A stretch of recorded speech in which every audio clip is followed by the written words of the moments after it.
Let me walk you now through the key points of the next slides to show you how we can determine the cost of financing. So the relationship between risks and returns is the key in funds allocation. So funds allocation is something very important because the idea is to allocate the savings where you can generate the highest yield if possible.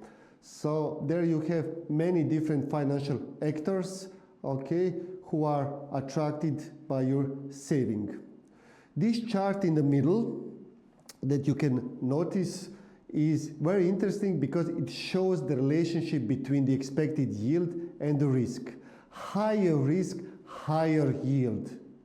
Somehow we can say, my dear students, that the consequence of higher yield is higher cost of financing.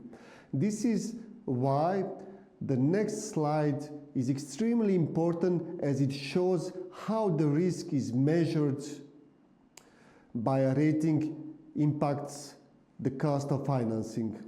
So before going to that, let me shortly comment this chart. You can notice that lowest risk, lowest expected yield in percentage, it's treasury bills.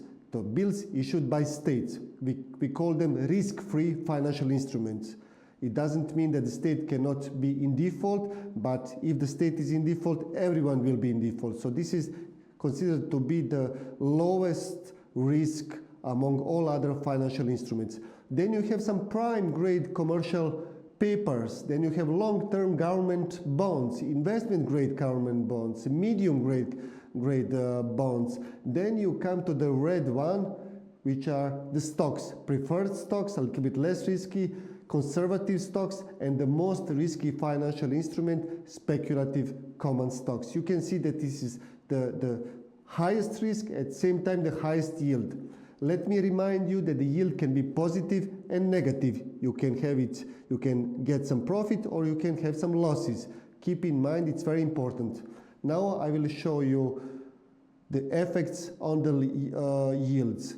The next slide will show the impact of different rating on your interest rate, on your yields, but here we speak about probability to default. The highest probability of default, the higher should be your potential yield.